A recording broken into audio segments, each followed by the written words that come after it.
Nailed it. Hey, I'm Bob, I'm Jake. and we are Nailed Nailed it, It the podcast. We, Sorry, that beginning is just, hey. Hey, sup? We're both tired, and it's only Monday. That's right. Weekends take a lot out of guys. So, we both had fun weekends. Yeah, we did. I mean, I definitely did, barring an injury that might be visible on camera. Who knows? You even called me over the weekend, Right? which never happens. Yeah. Correction. You never call me. I don't call people. You text me, and we were both just chilling in the hotel, and we were like, Bob's FaceTiming us. Is like, what's wrong? Somebody brought it up. Was Heather or Dave? Somebody's like, "Oh, you should call him." I'm like, "We'll do better than call him. We're gonna FaceTime him." So anyway, but we're back on the Facebook Live on the actual Nailed It the podcast page this time, because last time we did it from my personal one. We're learning. It's our first day. We're getting better. We are, or worse. It doesn't matter. And hopefully the our new mic system here. If anyone pops into the live. Right. Let us know how it sounds. We're using new microphones. Maybe I should have kept my phone over here so we can read the comments. Oh, go grab it. I'll do that. Yeah. So we're back here, season 3, episode 9. We're almost caught up to our goal of our one a month quota. Once a month that we were like, no, we're going to do 2 and 3. We're never going to be that busy. We are filthy, filthy liars to ourselves. Yeah. But that's okay. We're making it work. Yeah. We are coming up on a Lisdexia show this coming Friday, over at Phantom Power. Lisdexia, like we said in the last episode, is making their debut over at Phantom Power in Lancaster, opening up for Josie Scott, the original voice of Saliva. We're also on the bill along with Cole and a band called Odd Even. Okay. I've heard of Cole. Yeah, Cole's a York band, if I remember right. Yeah. Or York area. They've been around a while. They do some pretty impressive shows from here, although I've never actually caught them. I've missed them in a couple shows, but I've heard some good things about their crowd, their energy, things like that. Same. I haven't heard about Odd Even around, but we got the like the itinerary and everything, saw they were on the bill, so that'll be a fun time seeing them. It'll be cool to see Josie Scott. Right. I said to my brother that if he doesn't do Batista's theme song, I'm gonna be upset, because see, one of the only things I fully remember of Saliva was they did Batista's theme song. Was that before he left? Yes. So that is him. Oh yeah, it is him. My understanding, if I've read the internet correctly, that he's just out there doing Saliva songs because he thinks he owns them all. That's fair.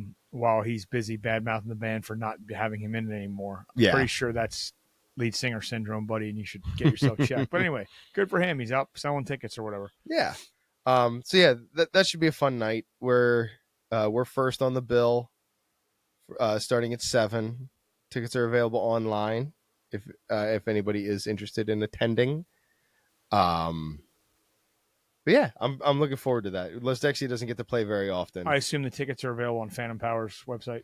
Yes, you can get them through Phantom Power's website. Yeah, okay, cool. And let's see, do I have anything else coming up? Other than just weddings after weddings of attending, but yeah, I think new show wise that until Ghostlight doesn't play again until the 18th. Yep. Burning Bridge. So making our return as we do to the illustrious Burning Bridge Tavern in Wrightsville. Yes, we are home away from home as far as band stuff goes. We play there more a year than we do anywhere. Yeah. It's because they treat us well and people have a good time. So we're planning on bringing some new songs to that show too. I'm excited. I am still brushing up on some of the new tunes. Yep.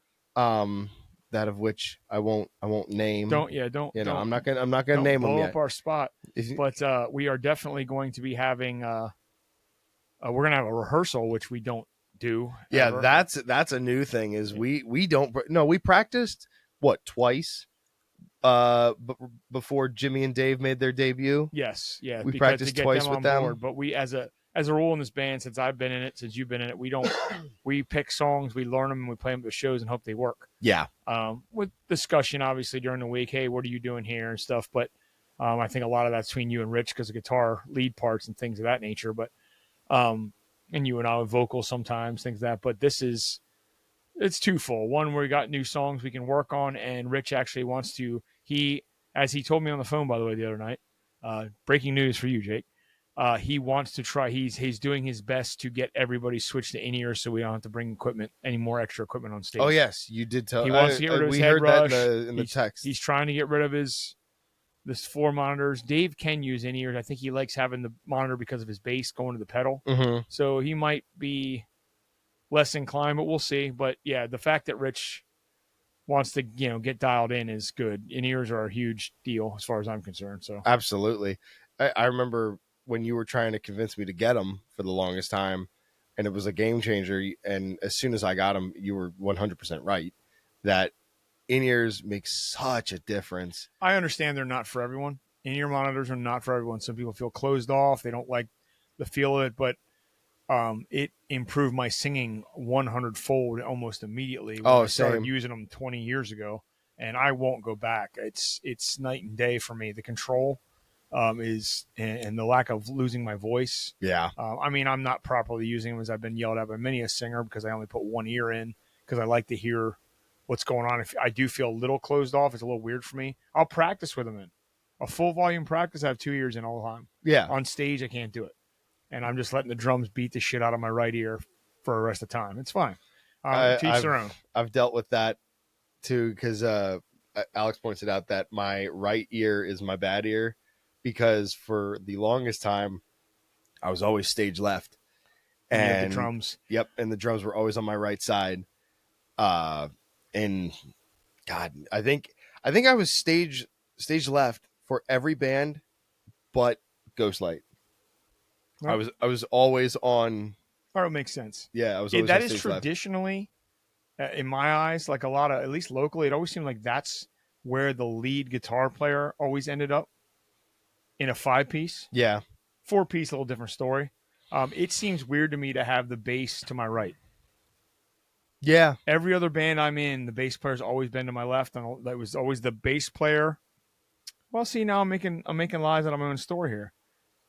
Well, I guess that still work because even in Johnny Chimpo, Brady was the lead guitar player, but Tim stood by himself.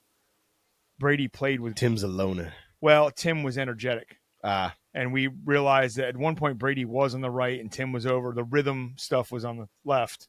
And we realized that Tim's showmanship helped if he was on the other side of me while they were over on that side. So yeah. So maybe I'm BSing my own stories here. I don't know.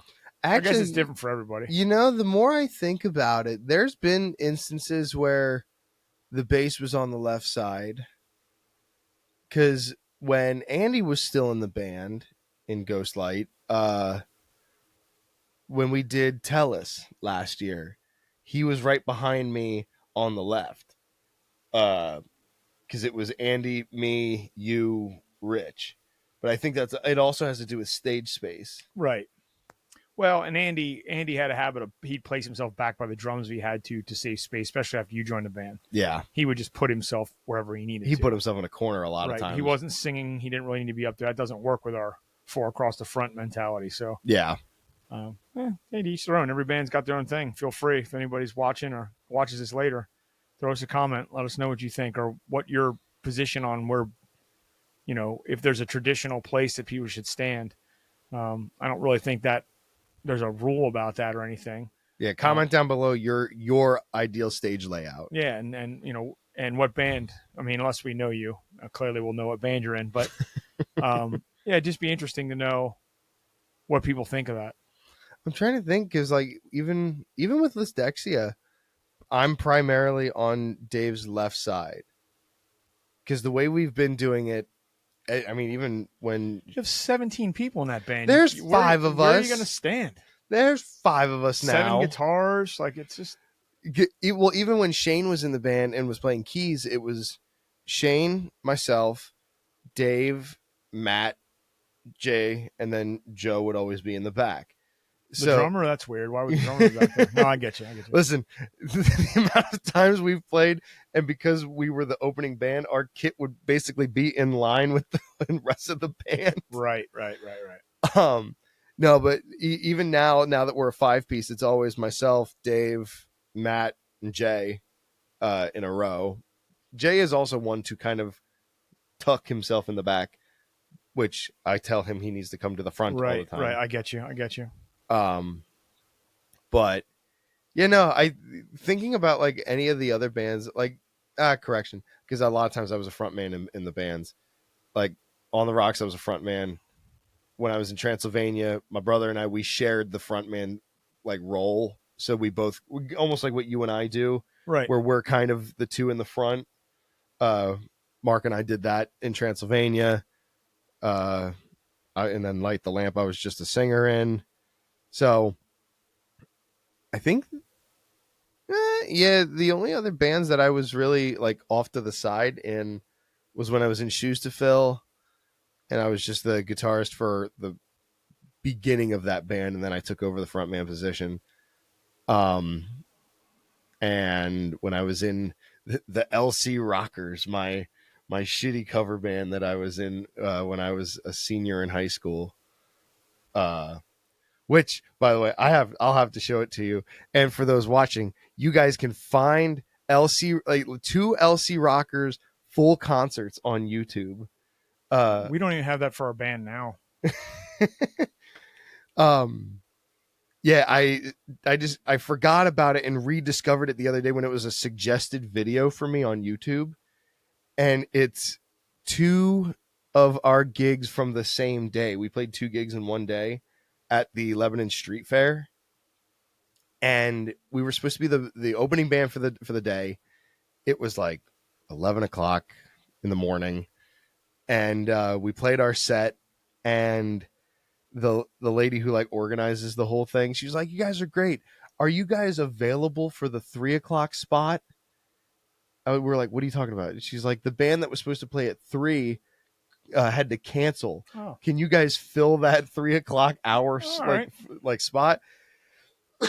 Now, everyone else was like, "Yeah, sure." I had other obligations I had to be at that evening in Hershey.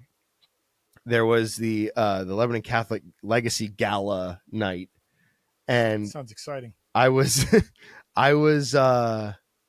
the heck was I doing? I forget what the heck I was doing there. I think I was doing audio video stuff, but I had to be there by 5 o'clock, and we were playing until 4.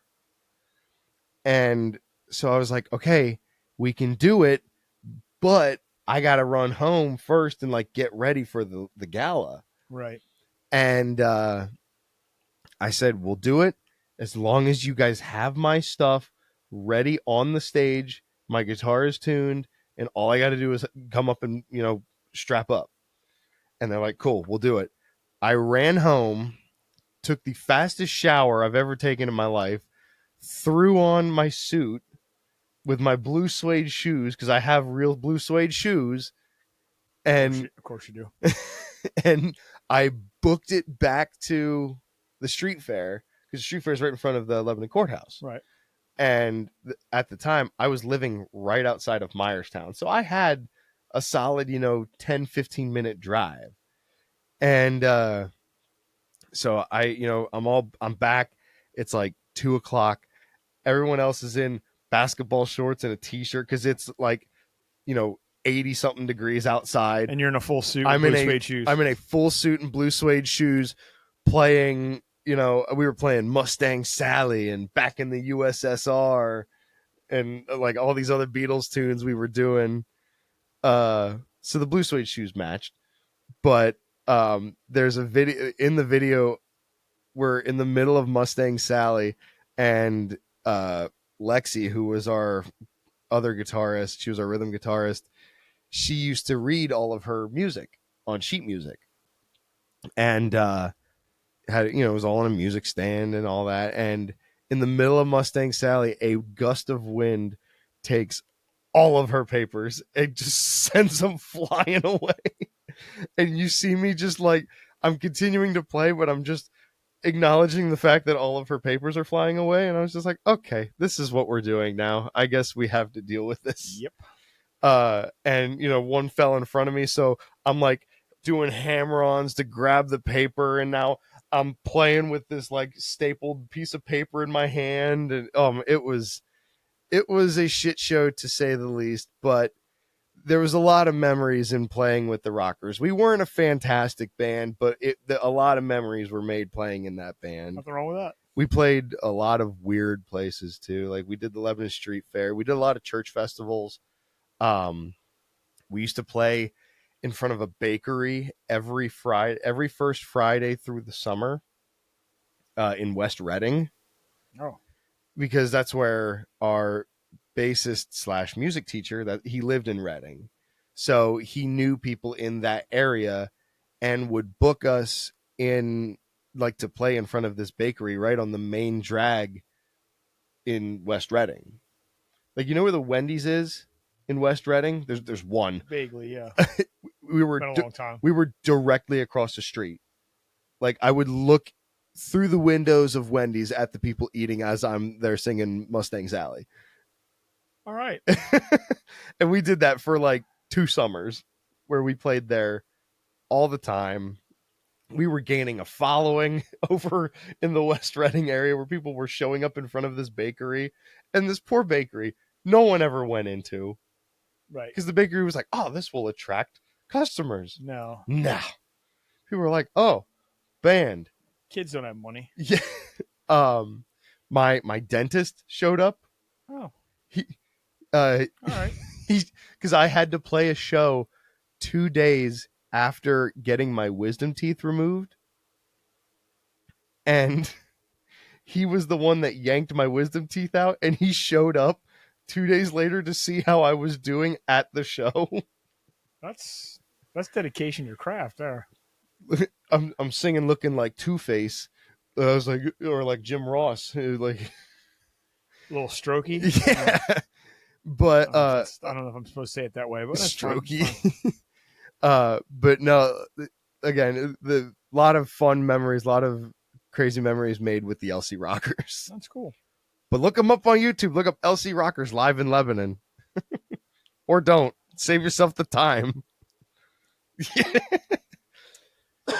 So, well, that was my rant for this episode. Was nostalgia. My nostalgia stories. We could do those every week if we wanted to. That's our new segment, nostalgia stories from the road. Oh boy, from the roads of Pennsylvania.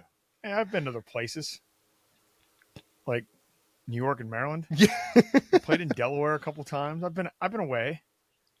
Speaking of up in that area, the Delaware-ish area, I'm kind of over in that area, but okay. I just got put on a list for playing at 2SP Brewing over there in the Delco area.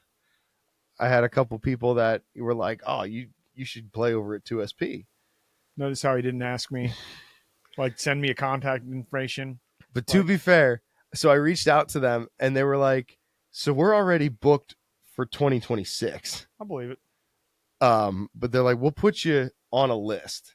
They're made aware of the duo and the trio because it was all in my email. Well, that's fine, but you're going to get a call. Hey, can you play this Friday or Saturday night? You know, you're going to tell them no. I know, right? Booked. The amount of times I've had to turn down last minute things. I had another person last week text me, and I feel so bad because they're like, "Oh, we want you there so bad," but every time they've reached out, they're like, "Can you play tomorrow?" No. I had that issue today because unfortunately I was supposed to have a show with my band Fell From Zero, who I've talked about on the podcast. Might have been in that band for 11 years now. Our hard rock and metal covers, a couple originals. We don't play much anymore, but we play 3 times a year, 4 maybe anymore. And our last show was to be this Saturday night at Antietam Brewing, and unfortunately there was a little bit of a communication breakdown with the owner wanting the room for something and the manager not getting back to us fast enough. No knock on Justin. Justin's a good dude, and he owned up to it. I've had places cancel on me in the past. Were blatantly lying to me, like making up excuses. They just screwed up, double booked something. he did not do that. He just honestly forgot to tell us, and he was very forthcoming about it. Unfortunately, it bums me out, and a lot of people were coming to see us. We get a lot of messages since I posted the show was canceled. But he also tried, hey man, I've got all these Saturdays open the rest of the year. Are you free? Nope. Yeah. That's the curse and the blessing of being in a band as busy as Ghostlight. We have shows all the time, and on top of that, we're getting into the holidays, and I have time off for other things, and I have a couple solo things. Like there's, unfortunately, I can't do it, so we lost out on a gig for till next year sometime. But I understand how clubs can think that maybe we can just work this out right away. Yeah. Or put you on a list. Unfortunately, that's fine for guys who only play when they feel like it, or solo guys who play once a month or once a weekend. But we have slightly different schedules for music on top of our personal lives, so sometimes that just doesn't play out like we want it to. But hey, it could. They could call you anytime. It could be a weekend we're off or something. It's not like every weekend you're off for something you need or I need. It could be Jimmy's off or whatever. Yeah. So we get breaks. Now you and I tend to plan around those breaks, but for our own personal stuff. But it is what it is. Shows are shows, and when we have them, we have them. If something happens, I wasn't getting upset. The guys weren't upset. Other than, nah, man, that sucks. I was looking forward to playing. Yeah, me too. But we'll figure it out. So it's not not any of the bands I do are full-time jobs, but Ghostlight might as well be. Yeah. But yeah, we don't do it all the time anymore. So that's what sucks about not playing, but also it is what it is. Yeah. It gives me extra time in Maryland this weekend. Exactly. I'm going to have to rush instead. Now I'll get a whole extra day. So yeah, good for me. Good for you. And then I'm trying to think if I've got any other acoustic shows coming up. I think I don't have anything acoustic wise until we do Christmas in Schaeferstown. Right. And then I have a Falls gig like 2 days before Christmas. Well, we have our show the 18th. Yep. Well, let's back that up. This Thursday, today being Monday, the 6th of October, I have the monthly open mic night at Victory Athletic Association on Thursday night from 6 to signups at 6:30 to 9:30. All ages and skill levels welcome. Anybody can get in. It's a members club, but we can get anybody in. Myself and the other members will sign anybody that wants to do it. So just trying to keep building that up. We're going to keep plugging away. Sadly, last time we did it last month, Jake was the only person that came. Jake drove himself an hour to sing a couple songs and hang out for a minute and go home, which I really appreciated. Sometimes it doesn't, high school football and all kinds of stuff going on this time of year. It's we'll get there. And hopefully we'll have a decent turnout this week. But then, of course, my show got canceled this weekend. But we have our show the 18th at Burning Bridge. I want to say I have a show in Richland, PA. Right. Basically that's my hometown area. I grew up in Schaeferstown where you live, but Richland, Myerstown, Schaeferstown, Newmanstown, all connected. Elko. As you're rocking an Elko Raiders shirt. That's right. Know where you're from. I'm playing there's a harvest festival in Richland on the 18th. It runs 12 to 4, I believe, or 12 to 5. I'm playing 1 to 3 by myself. You are doing something that day, too. Oh, you have the Gilmore Girls that event we talked about last time. And then that night we have our annual Halloween show at the Marietta Legion in Marietta. Yeah. And then the 19th is our trip to Red Bank. Yep. Our Kevin Smith Mecca trip, which we will do a whole episode on. I'm so excited. Following that, we have Halloween. I'm playing a 2-hour set amongst 3 or 4 other guys at the Falls Hotel. It's their 40th anniversary, I believe, and it also is Halloween night. So I'm getting a 2-hour slot in there from 8 to 10 or 7 to 9. I have to look again. My mind's a jumble at times. And then the following night on the 1st, we have our Halloween show at the Victory Athletic Association with Ghostlight Radio Show. So right for the next couple of weeks with the holiday stuff, we have some stuff definitely coming up. I still got to figure out costumes, dude. The wife and I I was sending you those pictures. And don't get me wrong, Dick in a Box would have been great, but kind of hard to play with a box around your penis. That was like Alex had showed me, like they have the Fragile box and the leg lamp, and I was like, that's those great. Those big costumes are hard to do Yeah. while you're playing. My So- wife and I settled on for one or the other show. I'm not sure which. We have an 80s theme, which we can definitely pair up on because you and I are the ones that are really going on Halloween for the band. I'll bust out the cheetah print pants again. You could. And I don't know what I'm going to do for the other one. I'm not going to I don't like reusing costumes. Neither do I. And I don't hate necessarily plan on dressing up for the falls. I know it sounds awful. It's Halloween. I'll probably more or less throw on something Halloween. You'll wear your this is my Halloween costume shirt, or my skeleton hoodie, just because I'm there for 2 hours. I'm not going to get overly Halloweened. And it'll be fun, but I don't want to sit by myself for 2 hours wearing a costume. It just seems weird. I'm not That's moving fair. around. I'm not. But I'm not sure what I'm going to do at Victory yet. We had, of course, talked about Limp Bizkit. Yeah. You and I had this whole idea that we were going to do Fred Durst and West Borland because Jake loves makeup and I don't. My wife was all like, "Oh, the girls that used to dress like Fred that were like the dancer." Like we had this whole thing, and then we realized, and where are we going to do that? Yeah. Marietta, because it's a Legion, they have a no backwards hat policy. It's a flag thing and a soldier's thing. I get it. So that's out of the question. I'm not going to wear a frontwards Fred Durst hat. It just doesn't work for me. I know sometimes he does it, not for me. And we also talked about doing Jake and Silent Bob because Jake and Silent Bob. Jake and Silent Bob. We haven't done that yet. I've never done that for some reason. Also, Silent Bob is a firm backwards hat wearer. So is Jay if he's not wearing a beanie. I have the Snoogans beanie somewhere, And you have but a movies hat too, but I have all the Silent Bob hats. I can't wear the hat at the Legion. Yeah. We can do it at Marriott or at Victory. Yeah. I think it'll be very niche there. I don't think a whole lot of people know what we're doing. Yeah. But I don't care. Yeah. We'll figure it out. Who cares? We're workshopping here live on the internet. Because I know I have all the Silent Bob hats because after a while he switched to the white flat brim. Yep. That has just like the stagnant face on, or like the straight face on it. I have that somewhere too. But you have the actual movies with the horn hat too? No, mine doesn't have the horns. I have mine's though. It's the white with the black bill that has the movies logo on it. Gotcha. And I know I have the gray Snoogans beanie somewhere. I've got all these hats, all the. I do have to say though, we're talking about very layered costumes. And it's gonna get so hot. This is also something we have to think about as performers. It's not as easy to do costumes as we'd like. I just talked about this morning with my coworker Ricky because we do costumes at work, right? And she said she's gonna do Freddie Mercury, but more specifically Live Aid Freddie Mercury, cut off T-shirt or the white beater with the jeans and the studded bicep thing. Lost my water. What's that comment I'm seeing there? We got a comment. I know that picture. That's a Eeg right there. Says Mike Egan. It says Jake should dress as Bob for Halloween. Oh, wait a minute. I see what you did. Love you, buddy. Thanks for watching. Thanks, Eeg. Oh, that would be pretty funny. As we're dressed on basically the same right now. What are you dressed up? Him? I'm dressed as him. Yeah. I'll wear a bandana and you wear a hat. How's that? You wear the like the Batman 66 shirt that just says Bob. It's a black T-shirt that says Bob. There we go. Batman 89, you mean?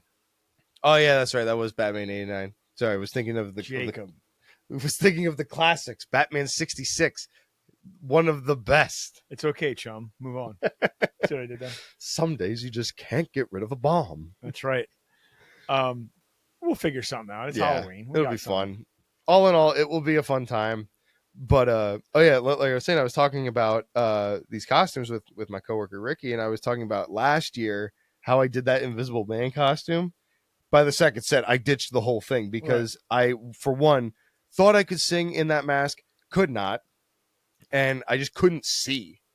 So the headpiece came off. Yeah, masks are. Then I was dying of sweat because by the end of the night, if you, like in the pictures, you can see my costume slowly deteriorating until I'm just in a black T-shirt and black jeans because I was so over being in a costume. Well, I mean, my costumes, I don't like reusing things, as you can tell, because out of your guys' line of sight, but Jake's line of sight, there's literally two different versions of Captain America helmet/masks from years ago when I did a different version of Captain America like 3 years in a row. So I just upgraded each time from the standard costume mask to the full headpiece there. Is that one on the top of full headpiece? It's like a half mask, but it's hard.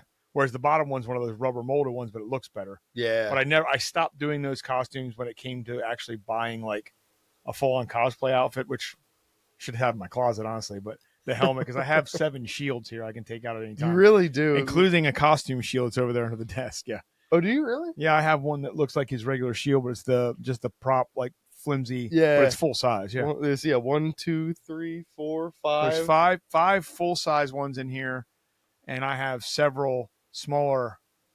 There's a cologne bottle one. There's a real tiny one over there. Yeah. All right. It's a problem. Anyway, I got things. I got, like I said, lots of tchotchkes around here you can't see. My childhood's on full display in this room.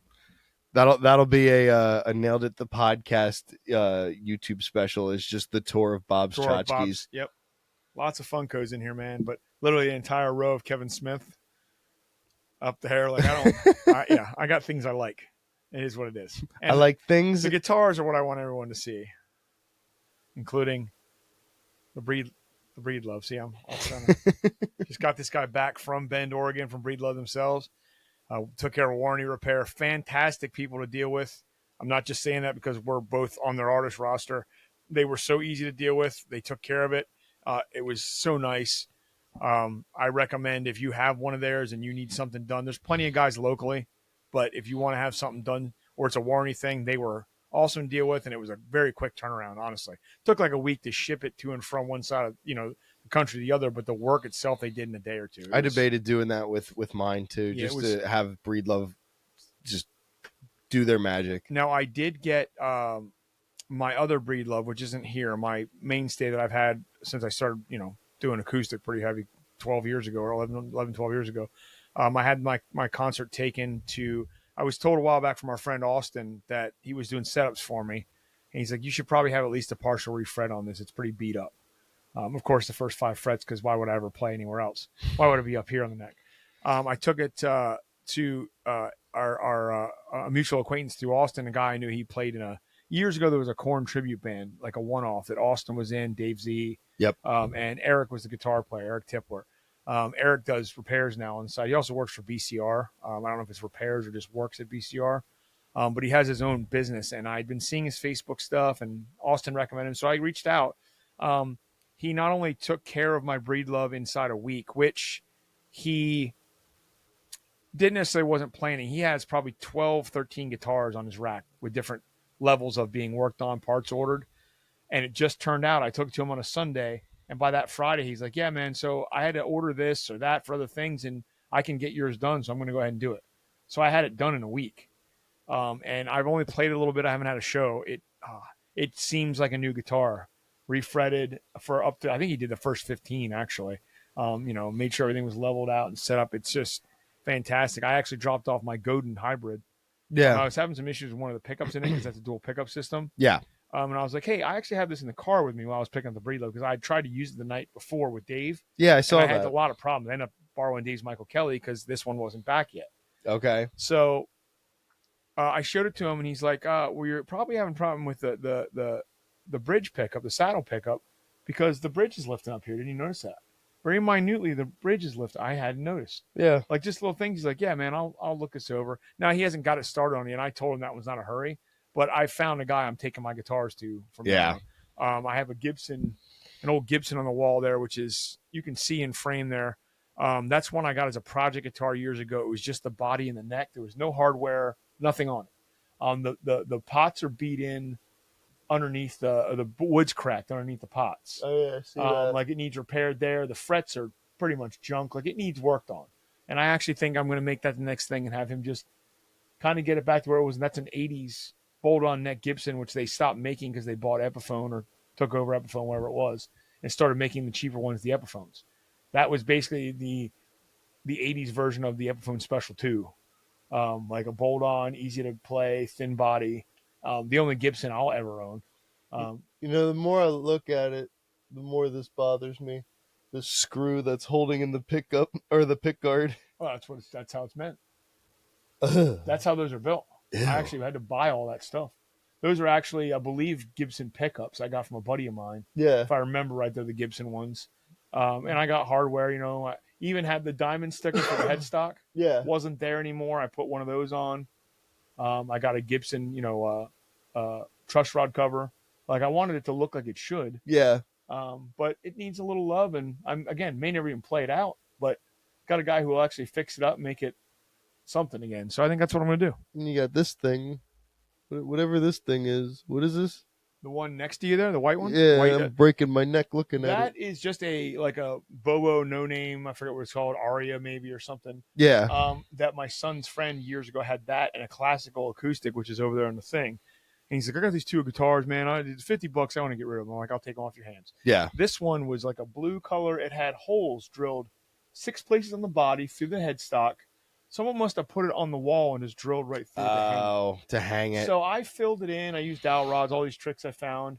I got the electronics I wanted. That's I believe out of a Hamer guitar that my old guitar player roommate had. He gave it to me. Nice. It was just parts I had, and I had my buddy who works in a auto shop. I'm like, dude, I want to kind of have like this, this natural black stain, but I'd love to have a burst on it. And I think Whitey's like, dude, I've never done a guitar. I want to try it. So he did.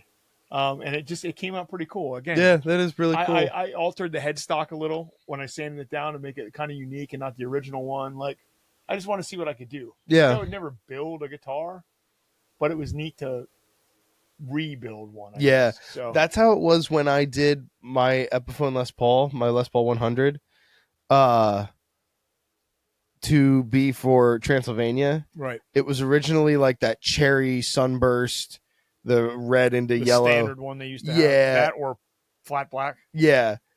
And it was the cherry sunburst, and I was like, I'm so sick of seeing this color, because everyone had this color, and I hated that. And I was in Transylvania at the time. I was like, I want something that is like strictly for Transylvania. Right. And being that my favorite movie is Ghostbusters, I took it to my buddy, my two friends, PJ and Katie, who worked at the time. Both of them worked at the time for a company called Market Graphics.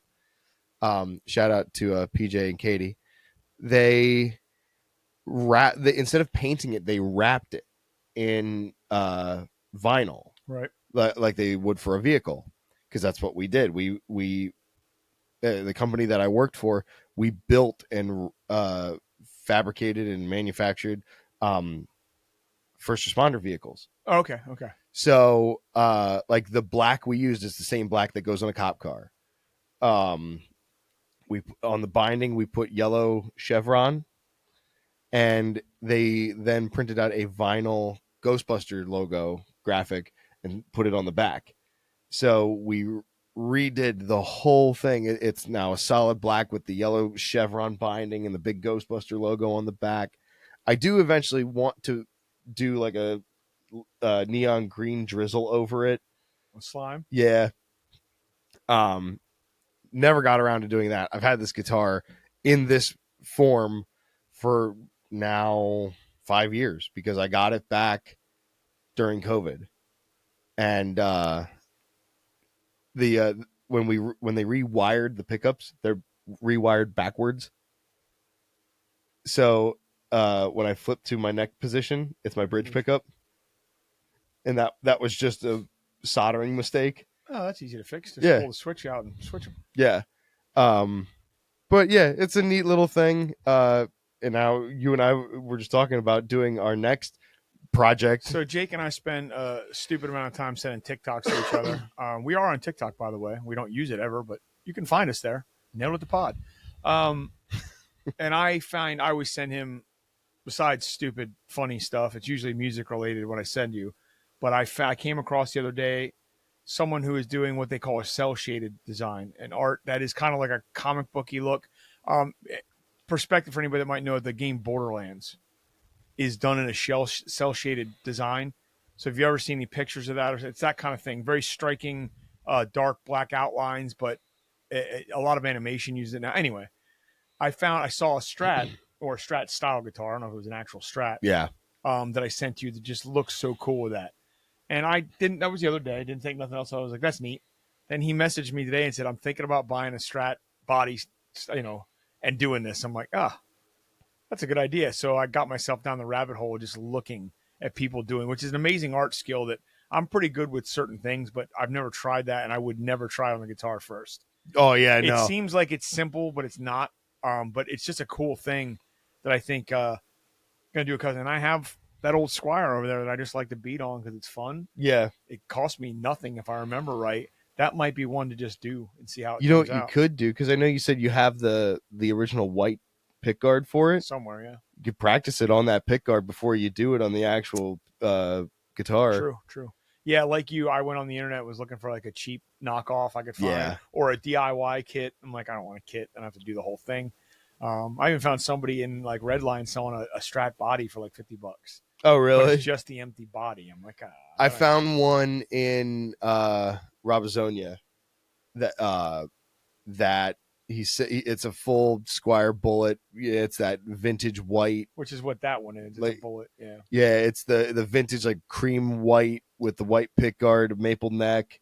perfect. Yeah, and I was like, ooh, especially in that cream color, that would look real nice with the black outline. So that I think is going to be my next project. I think that this one would look awesome with Oh yeah, the white that would outline. look so good. I remember a long time ago, I had a Squire Bullet Strat that was that cream colored white with a white pickguard and a ebony neck, and I remember stripping the paint off of it, and I was gonna paint it to look like, because of me being a giant Beatles fan, I was gonna paint it to look like George Harrison's Strat. And I don't know if you've ever seen what his looked like. I mean, I probably I would have say it. look it up, and it's the George Harrison Rocky Strat. He did this whole psychedelic paint job on it that Fender did like a very limited signature run of it, which now goes for an arm and a leg and Right. a kidney. But I thought it looked so cool, and I painted the body for the most part. Like I never finished it, but it's sitting in a closet somewhere. This body that's just hand painted. I repainted the whole thing red, and then I took tiny little bottles of like model car paint and hand painted the whole thing. There's a time lapse on my Instagram of me doing it from years ago. This was back in the Frosted Tip years. Ha! Um, Sorry, I got a little loud with my enthusiasm there. yeah, no, this was back during the Frosted Tip era where I spent so much time with the tiny little like little brush that like people used to like girls used to paint their nails, Uh-huh. and painted this entire body in these tiny little strokes with the Your tiny patience paintbrush. level is way above mine. It was COVID. I was bored. And it never got finished. Fair enough. Um but this one, I like the style of it. And if I can do it right, I want to then Frankenstein the whole kit, the whole guitar. I want to put nice pickups in it. I want to put locking tuners on, Right. get a nice nut, block off the bridge and everything, make it a really good, unique guitar to play out. Now, I've seen people that do the neck in that style. What would you call it? Cell shading? Yeah, I've seen people do that on the neck. That I wouldn't do. No. I don't like that. No, the headstock and the body is fine. I would not touch the neck Yeah, no, the neck would. because with the playability, what's the point of doing some kind of custom paint or artwork on the neck that you're just going to wear off? It'd be neat to maybe even do like the dot inlays and get the custom dot inlays that look in that style with like the black outline. That could be cool. I wouldn't necessarily say not to outline any of the inlays. You could get away with that on the fretboard and be okay, but I would not go crazy on the neck. Yeah. Like Yeah. the one video I saw, the dude was doing the frets, he was doing the fretboard, and Well, I mean, I see why you would go that deep, especially if it wasn't something you're going to play. If yeah, you're really creating an art piece out of that guitar, yeah, go all in. But if it's going to be something you want to play, yeah, you want to be careful. yeah. This would like I would want to be able to play this thing Right. live because it would look so cool, like on stage. Right. So to be able to do it like that, I think would be really cool. I'd be curious to see one that is like a Les Paul style, because like I've like we've been seeing, we've I'm been sure sending each other the tellies. I'm sure and we the just strats. look it up. I'm sure it'll. I mean, Yeah. if I could find a cheap telly, I'd do that because I prefer the telly. Not a big Fender guy. I've discussed this many, many years. I don't mind for whatever reason that bullet doesn't bother me, but I don't play it out. And I love that the twin dicks are Over there. Yeah, I can't do things in reverse. I love that my twins, this one and the puppy that's downstairs, the puppy nose, are telly stop. I don't think I ever would have wanted the Strat style from those guys, only because that's not my jam. But I know that works for some people. I don't. I was never a Fender style guitar guy anyway. Um, but I'm saying this like I'm some lifelong guitar player. I'm an acoustic guitar player who takes in electric places. Yeah, I wouldn't mind finding like a cheap Telly of some kind, knockoff or whatever, or beat up one. But they don't really make a. Well, they do make a Squire version, but like they don't I make had a. one. But they don't really. They're not as inexpensive as the Strat styles are for some reason. They're Yeah, also it's single weird. coil, and I would never want to play that in my life. I remember I had two Telecasters for a while. I had a Squire Telecaster that was that like almost butterscotch color with the black pickguard. Right. Single, it had the lipstick pickup and a single coil as your bridge, and it was so country, so Well, that's. twangy. I think that's also why I was always turned off by them. That it was a very country feel that just to my brain associated with country players. Yeah, Also, I think my brain associated with Strats with guys like Hendrix and stuff. yep, That growing that's up, fair. that was not my kind of music. Yeah, Like, not that that's not fantastically skilled, and that you could have put any guitar in his hand, and he would, a guy like. But that's what that '60s rock, '70s rock. That's what I thought of. I didn't think because in the '80s that wasn't you had crazy Kramers and like it was yeah, you did. '80s style and Hetfield playing Flying V's Yeah, and yeah. so when I was brought up on that stuff, that's not you didn't see Les Pauls, you didn't see Strats, you know what I mean? Yeah. It not what I was seeing or listening to, even though they were still obviously always around. So My other telly I had was such a weird one. I bought it from Marty's when they were in Anvil, and it was a used telly. Oh no, sorry, I had three tellies. Um, but this one it was a used telly with three different kinds of pickups in it. It had a humbucker that was coil tapped as your bridge pickup. okay. Middle position was a Strat single coil, and your neck pickup was your Telly lipstick pickup. So you had all three ranges of tone I mean that's on a a neat idea. on a Telly body. It was a solid flat black uh, lacquered maple neck, but it for whatever reason after a while it just didn't do what I needed it to, because I'm a humbucker person. Yep, I've always been a humbucker that's person. why I changed that Strat I have to humbuckers. And I wound up selling it, and I was just not a fan of it after a while, because it's like, if I want that warm neck pickup sound, I want it out of a humbucker. It Right. was too thin when I would switch it to my lipstick pickup. So got rid of that, and then I had a it was a Squire Telly. Couldn't tell you anything else about it. It had two humbuckers in it that were coil tapped with custom skull knobs. I bought it from a yard sale. I just saw I got to say hi to Eeg. I don't know if Eeg's still watching, but I see Probably not. Heather Gingrich's watching. Hi. And Siv, how you doing? One of my high school moms. I hung out with her sons quite a bit. I spent a lot of time at her house. So I was one of the boys for all that time. So but yeah, I had this it was a solid black, no pick guard. It was a specific style of telly that didn't have a like space for a pick guard. The body was beveled a certain way that you couldn't put a pick guard on it. It was weird. I'll have to see if I can find a picture to show you. But seems dumb. it had a huge split in the headstock, which is why I only paid like $30 for it. And had a huge split in the headstock that my dad gorilla glued shut. And I wound up selling it to a friend whose kid wanted to get into playing guitar, so I sold it to her for like $20. And shout out to Jen. I know Jen from Comcast. She's the one that bought it for her son. I know her son still plays now, which is very cool. That's very cool. This is actually the second podcast I've shouted her out on. I shouted her out on our good friend and visitor of the podcast, Dave Gates. I shouted her out on that. Of the Solo Musician podcast. Yes, Dave Gates of the Solo Musician podcast. Who, by the way, turned me on to a new podcast in one of his recent episodes called Cover Band Confidential. I love it already. Tell me about it. It's these two guys from Atlanta that are in the scene, and each episode's about like the things we do. Okay. Hey, how much time do you spend? Like the episode I'm on now is covers versus originals.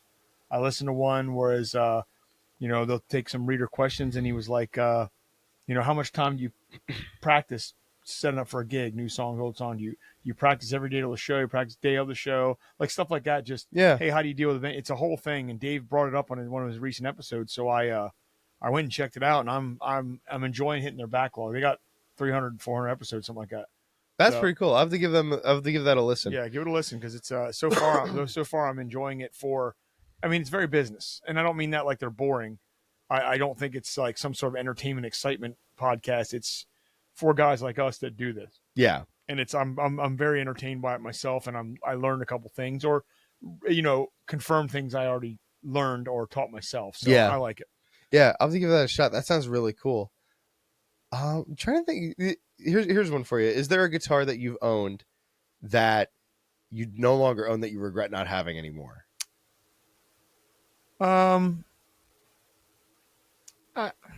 Not really. Only because I wasn't a full-time guitar player till a decade or so ago, a little over. So I had a guitar here and there. My first guitar I got from someone when I started singing was it was a Samick guitar from my guitar player. Okay. And he's like, I'm just getting rid of it. He gave me like $25. And I remember why now. It had no strap buttons on it. And I found this out when I tried to trade it in. They're like, we can't take this. The neck was twisted to all hell. I didn't know. Couldn't play the thing. I had no idea. Nostalgically, it'd be neat if I still had that. I'm pretty sure Guitar Center threw it in the trash. But after that, I bought an Ibanez.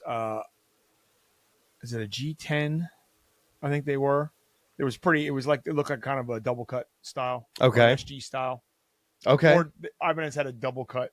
Yeah. Look. My guitar player at the time, Fred Hansen, my buddy, lifelong friend. He had one he sold to me. It was a butterscotch finish, like natural finish. Yeah. I love that thing. And I let my roommate at the time, borrow it. And then he moved out. He was just playing it because I wasn't playing it. He was my bass player one time. Never saw the guitar again. I know he played the hell out of it. He loved that thing on his own. So I just let it go after a while. But that was like my first real guitar I bought from somebody. Yeah. I wouldn't mind having that back. But I bought another one later on that had like a silver burst. Okay. They are the headstocks on those. It's that old Gibson thing where if you let go of them, they go front. Yep. They did the same thing. And now I know the weight of those things would drive me insane.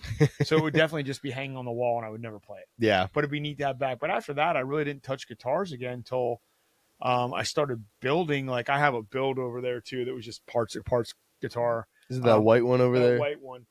That actually has a neck off. I had one of those Epiphone Special. Yeah. And that's the one I really started trying to learn guitar on. Okay. But I thought I could make it better by buying this used body, and so it was a whole thing. So I dismantled the shit out of it, and I kind of wish I hadn't. But it would just be $100 guitar sitting over there on the rack. Yeah. So I haven't lost anything. I haven't sold anything that I don't wish I'd had. I still had. I don't think. Not really. Yeah. Nostalgically, yeah, it'd be cool if I had a couple of those still.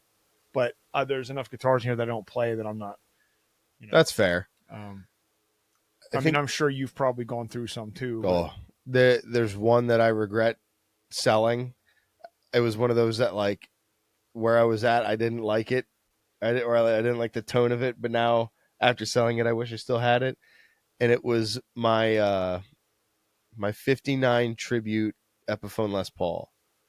That thing, it was a nice cherry sunburst, but it was like one of the good cherry sunbursts, not like the Epiphone starter sunburst. Right. This had it was like beautiful cherry sunburst on it.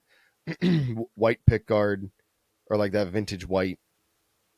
The neck on it was so fat, and I love fat necks. See, I don't.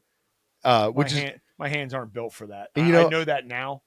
I didn't realize that was like, I didn't know that was a thing years ago until I really started learning and doing research. But yeah, I don't prefer that. And I like, for me saying how much I love a fat neck guitar, my Epiphone is not that, or not Epiphone. My Iceman is not that. That thing has such a thin neck, but that is always my number one. Right. But yeah, this thing was like holding a baseball bat in your hand, and I loved that. Yeah. And it had such a warm sound to it. Like thinking back on it now, it's like, oh, why did I get rid of that? Probably because it weighed 37 pounds. It was heavy. All of those guitars are so heavy. But it sounded so nice. And me being a gigantic Kiss fan, I wanted to have a 59 Tribute Les Paul in the Cherry Sunburst and my Ibanez Iceman. Those were the two I wanted, and I had them both. And me, like a dummy, I got rid of the one. But maybe eventually I'll get the one back. The future will come back around. You can get it. You can always buy back your childhood, dude. Trust me. Again, look off camera here. You can buy back your childhood. Trust me.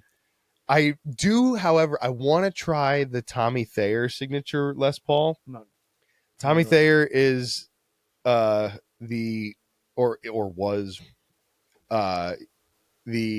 last guitarist in Kiss. Hey, what's up, John? John Mulholland's watching. Ah, what's up, buddy? Haven't seen him forever. I know, right? Thanks for stopping by. But Tommy Thayer was the last guitarist for Kiss. He was the last spaceman. Okay, I know his name. I just don't. I wasn't. He's got two signature Les Pauls with Epiphone.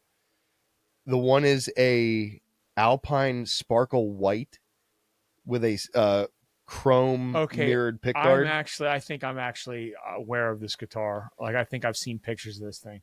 And then they have a similar one that is royal blue sparkle. It's almost like the blue of your shield there. Gotcha. It's that shade of blue, but it's a sparkle with a mirrored chrome pickguard. And like the hardware on it's all chrome. And it looks so good. To me, I think it looks cool. I mean, the idea sounds, in theory, it sounds fine. Yeah. Very glam. Of course, that's why I love it. Yeah. Better than getting the I think Kramer makes it, and it's the I forget his name. It's the guitar player from Skid Row. He has a signature model with Kramer, and it's got this like graphic of a rattlesnake on it, and it just looks so cheesy. Oh boy. Dude, I saw it. The first thing I thought was, I gotta send this to Bob. Yeah, you can always find a way to push my buttons when it comes to what guitars look like. As soon as I see a guitar that I like, I'm like, I gotta send this to Bob. He's gonna hate it. Yep, you sure do. You sure do. You love it. Love it. That's a strong word. But yeah, no. If I have any, it's my 59 Tribute Epiphone that I miss, and my my Hummingbird. I had an Epiphone Hummingbird. Oh. And it was another one where it's like the one week the tone just did not do me fancy. And I was like, nope, I'm done. And I sold it. And I don't know if you remember it because I had it for a while, but I sold the Hummingbird and got that like that wine red D'Angelico that I used to play all the time. And had that for the longest of times, to which I then sold that and got my first Breedlove, and had fell in love with a Breedlove. We'll call it the first of many. And yeah, you're welcome. Oh, thank you. We've talked about this before as well, like how much all of my gear is Bob inspired. Well, you learn by someone who's doing. I mean, you can check the internet all day long. You can look at your favorite artists, but you can't afford any of their stuff. Right. I learned from watching people around me, like, what are you using? What are you doing? And then I did my own research and things like that. So that Breedlove, I've told that story. I spent a lot of time with that guitar before I bought it, my first one, because it was time for me to finally buy a decent acoustic guitar. I was playing that Epiphone that I put away somewhere. Piece of shit. I loved it, but I didn't realize it's jumbo frets. Everything about it just doesn't work. It's plastic basically. But I thought it was the greatest thing. Upgrade from the shit like the no-name first act thing I had or whatever. Tell me a harmony guitar doesn't do you well. Some people are great. But I spent so much time plugging that guitar in, not plugging it in the Guitar Center acoustic room. Yeah. I took Martins down in the same price range, Taylors, Seagulls I was told to check out. Seagulls are nice. They really are. That was second on my list. And none of them sounded as good to me plugged in or not plugged in as that Breedlove did. So I made that decision, and it took me, 10, 11 years to get another one. Not true. I had that one that got stolen, but at parlor size. There's the guitar I wish I could have back. I would love to find that just to show up to me one day, but it's never gonna. It's gone. Somebody sold it or kept it or is just a scumbag. My misfortune is they're, going to hell. But yeah, now of course I have this one now, which may become my number one now that it's straightened up with the. This one is really nice. I do like amazing. this one. I hope it conveys live. I haven't been able to do that because of the issues of the pickup. You just wanted to be like me and have a dark wood Breedlove. What I love about it is what I ordered is the finish. The top they're all slightly different. Yeah. And what I saw in the picture wasn't what I got, and not in a bad way. I was like, well, I know I'm going to get slightly different. This one's actually a little redder. Okay. Than I thought it was going to be. I thought it was going to be a little darker, like natural. Mine. Yeah, but not too dark. I didn't want that. I Yeah. did, but I didn't. But I love the way it looks, and it's unique compared to my other one. It is. It's not as nice looking as Dave Z's. Or asshole. Going back to our friend Dave Gates. Dave Gates has one that is maybe the nicest looking one Breedlove I've ever seen in person. Ever seen it. And I got to play it. He had just gotten it. I was at an open mic months ago. He was covering for our friend Matt Jameson, and I didn't know Matt wasn't there. I was like, I want to go check out this old mic up the street, and haven't been there yet. And then Dave happened to be Dave and Colin Alvarez. Colin's another one. If you've never heard of Colin, go check him out. His band's cool. He's a super cool dude, fantastic musician and guitar player. Anyway, and Dave's like, he's like, where's your guitar, man? I was like, I didn't come to play, Dave. I haven't been to an open mic in 10 years. I want to see what's going on. He's like, you're not leaving without playing. I'm like, sure. Got my dinner and stuff. As it went on, he's like, well, what are you going to play? I'm like, Dave, I don't have a guitar. He's like, I just got this Breedlove back from a friend or somebody I'd sold it to, or they were trying to sell it and they sold it cheap. He's like, I'll just take it. I don't want you to lose it. He didn't spend much on it. And he said a couple times in his podcast, it's one of his go-tos now besides he hates Taylor's. What is he playing now? He has an old it's a Martin, isn't it? He has an old Takamine. He has an old Martin too, but he has a Takamine from like the 70s that he plays now that he loves. Yes. But the Breedlove, he says it's one of the best sounding guitars he's ever had. Yeah. And I agree. And it may be one of the nicest ones I've ever had in my hand. Yeah. I played 3 songs and I was like, my God, this puts mine to shame. And I love mine. And it was a higher end. I mean, obviously there's, especially with acoustic guitars, the more you spend, I think at a certain level jump. If you're in the $600-700 range, they all sound the same or have similar qualities. But Agreed. You jump from a $600 guitar to a $1,200 guitar or on and on, you definitely can tell the difference. Yeah. I believe. With certain brands. I was told by someone who actually is sponsored by Martin that Martins are kind of shit. Yeah. They don't last long. They wear out. I was never a huge Martin person. I like the way they sound. BJ, my friend BJ. Yep. His anniversary of his passing was just the other day. We miss you, buddy. He was a Martin guy. He was an Ibanez guy. Always like Ibanez all the way. Electrics, everything.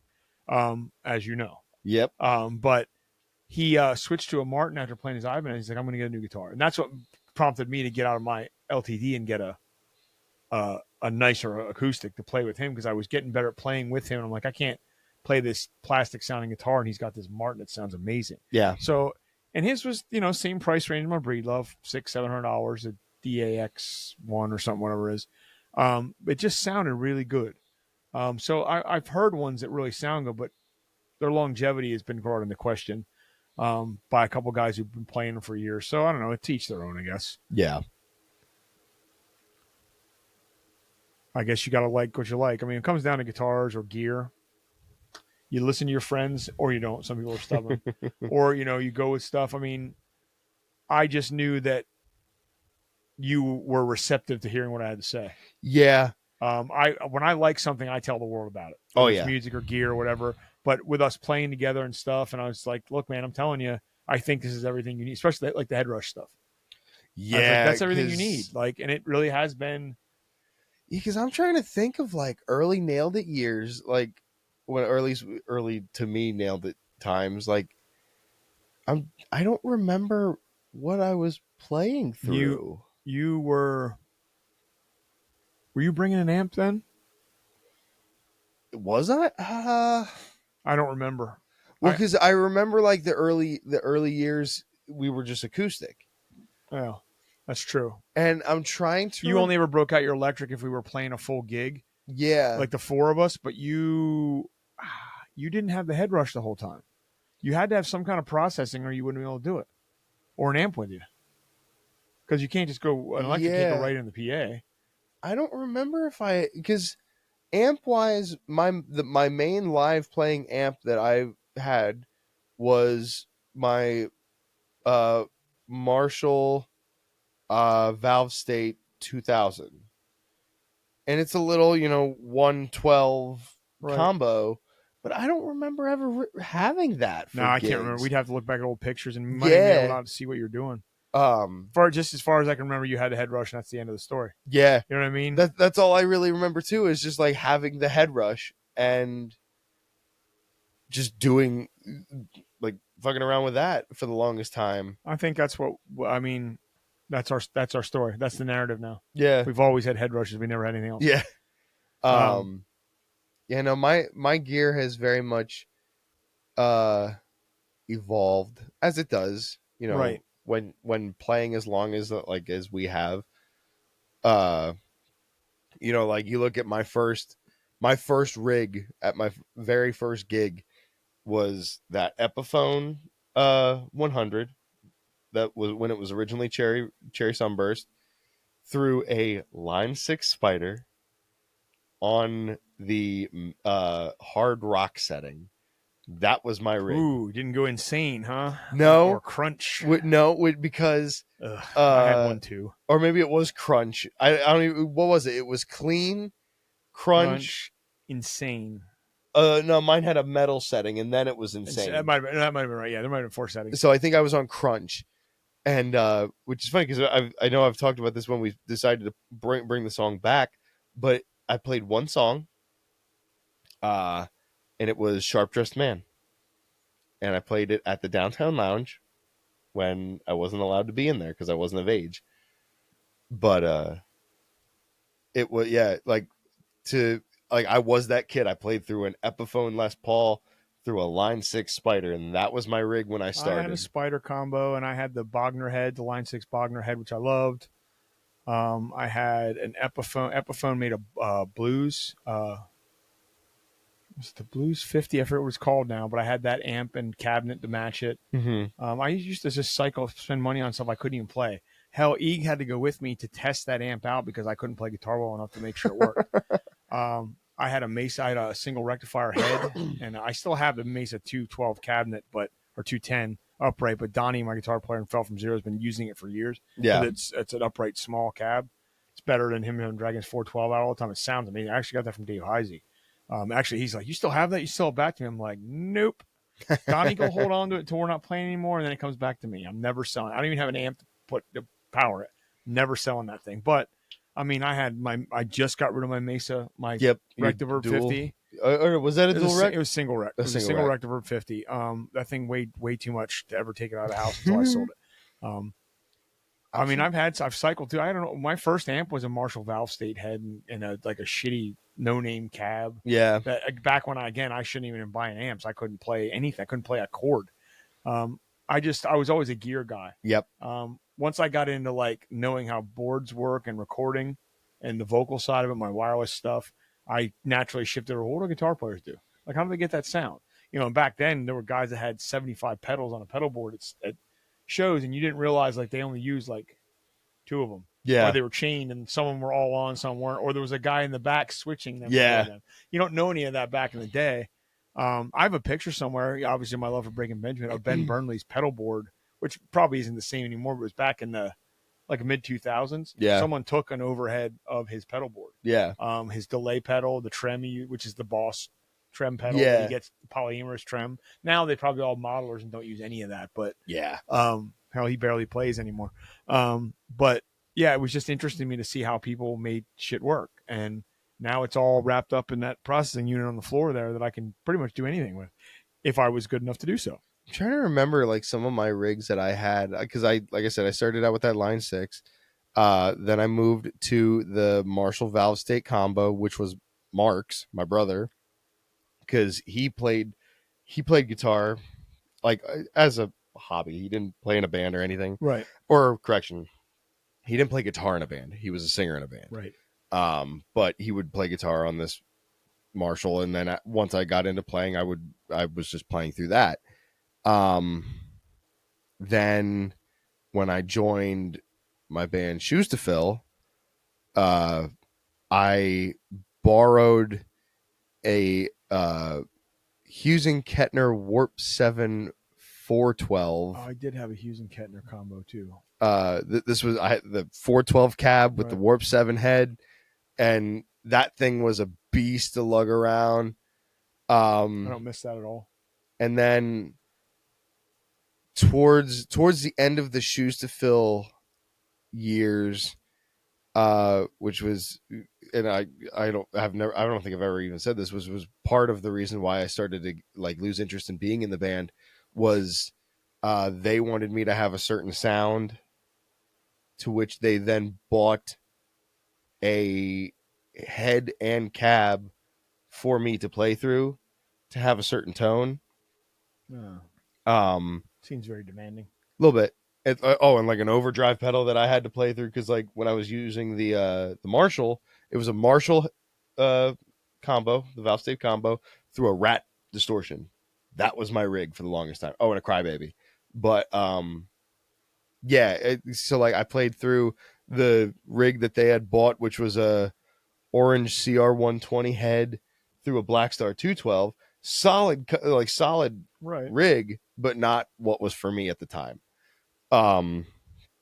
So I started going through all kinds of other stuff after I left Shoes to Fill.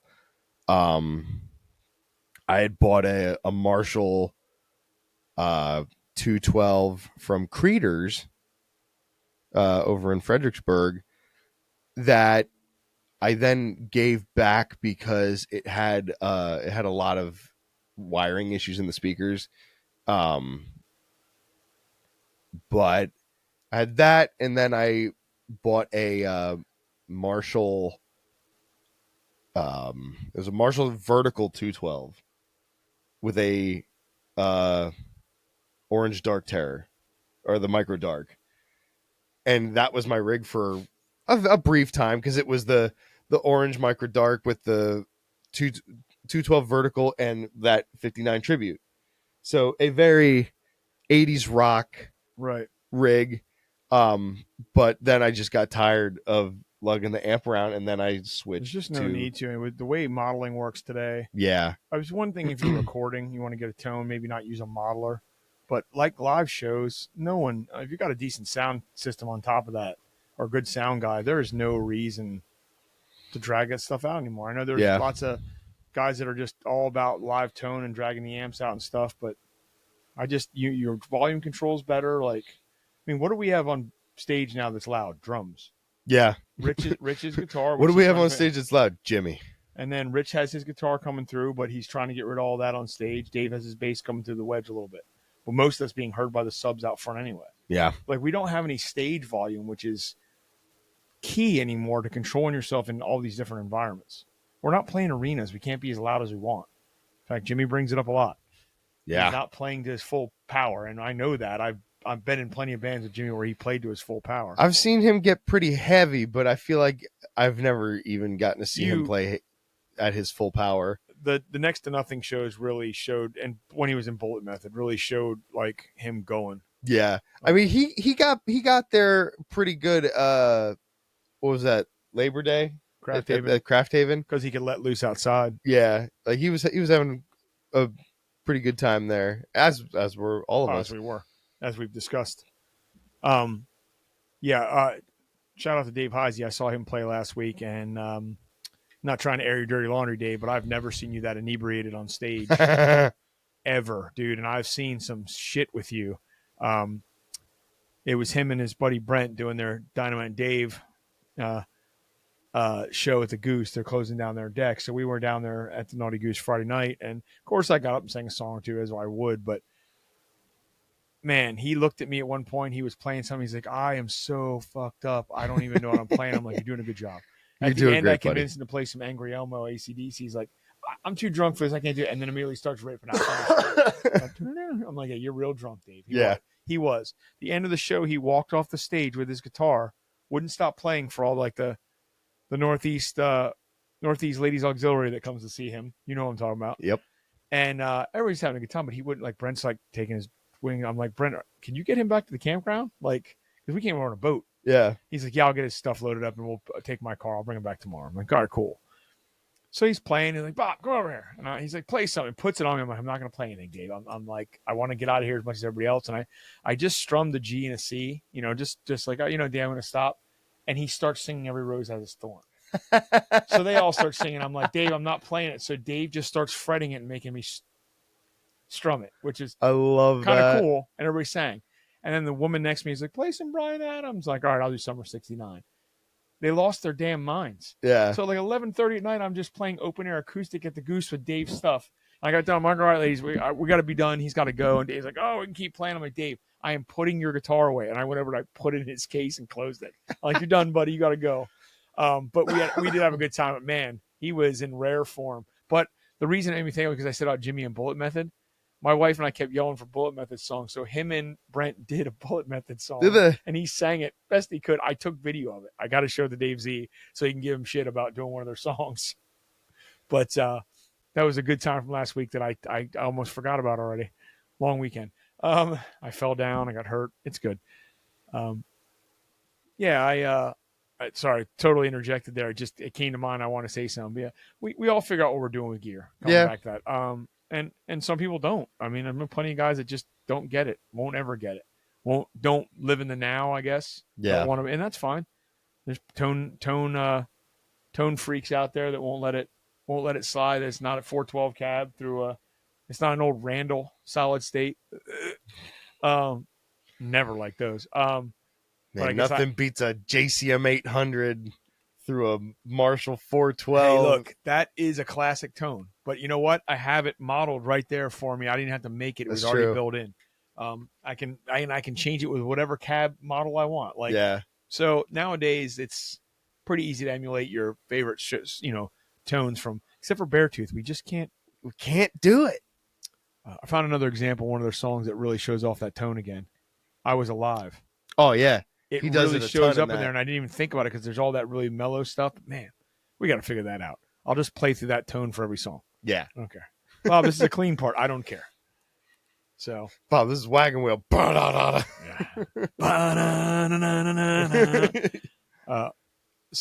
I do have another thing at our show, the 16th. I want to get this out before we wrap up. We will have some new stickers. The 16th? Or the 18th. Okay. We'll have some. Oh, scared me. 18th at Burning Bridge, we'll have a couple new stickers. As you guys know that have been following us, we try to have some new stickers every so often, some new logos and stuff. So 3 new stickers. Well, 2. I redid the PAP stickers because everybody loved them. I have the Sabbath logo one you made up coming, and the Cartoon Network logo I found that I'm so excited about. I forgot about.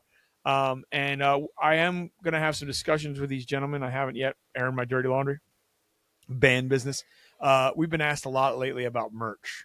Oh. We always tell people to go online and go on our store because there's 3,300 designs on there. I mean, every logo we have, you can get a bunch of designs in each logo. So, and t-shirts, hats, whatever.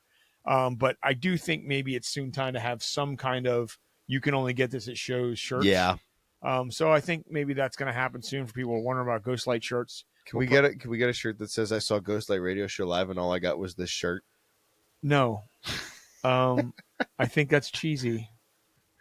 And the Ninja Turtle shirt is No, that's nostalgic. That's cool. That's super cool. Yeah, we'll be doing something, I think. Yeah. I'm also toying around with the idea of some kind of sticker or shirt or something that has that, little story I tell every time about without all of them, there is no us. Yeah. I actually feel like that might make a cool sticker. That would be cool. So things on the way. So things and stuff. Yep. And next year's rolling around. We're already getting our schedule kind of going for next year. So lots of stuff going on, but we've got plenty of time till the end of the year, and there will be more podcasting to do. Our next episode will in fact be, should be, unless something pops up in between there, should be our trip to Jersey. Our vlog episode. Yep. That may not come out the day we're there, obviously. We'll have to do some editing, but we might be able to even rip the audio. Like if I can do if I can edit the full video and rip that audio. We'll definitely have an audio version of it, but yeah. It's not going to probably be out to the following week. Yeah. Probably right before Halloween. To give me a chance to edit it all down. We'll have 2 weeks in between that and Halloween, so see what we can do. We'll kick my mic stand. We'll multicam it and stuff. So, any other business from you, sir? I don't think so. No, I don't think so. All right, yeah, me neither. I think we kind of covered all the bases. Another rambling episode. Not really. We had some stuff to talk about. Yeah. We did a lot more gear talk tonight and nostalgic guitars than I think we have in a long time. So, Yeah. Every time we don't think we have something to have a topic about, here we are. That's what we do. There's a couple of concerts coming up that were announced. I think we'll save for another time because they're coming a while. We'll get deeper into one is the Rush 50-year tour. Yes. That he's excited about, and I could give a damn less. I'm already about. put in for the pre-sale. And today on the complete other spectrum of that kind of music, Bring Me the Horizon announced a tour. I did see with that. Motionless in White and I want to say Funeral Portrait. No. There were two other bands. Yeah. But I did look up. They are coming to Baltimore in May, right around my wife's birthday. So on a Monday night, doesn't interfere with any shows. So I do believe might be checking that one out because they're a pretty fantastic band. I've seen them before, and Motionless is a showstopper, man. Yeah. I thought the same thing till I saw them, dude. I've seen Motionless. Bring Me the Horizon is like the rock stars of their genre, dude. There's no doubt in my mind. They really are. I saw Motionless on they were the oddball on the bill. It was Motionless in White, Hailstorm, and Alice Cooper. Oh yeah, just like 2 years ago or something, like 2 summers ago. It was over in Allentown. Yeah. They did all because I know some friends of ours from the Hagerstown area that went to saw them somewhere down that way. Yeah.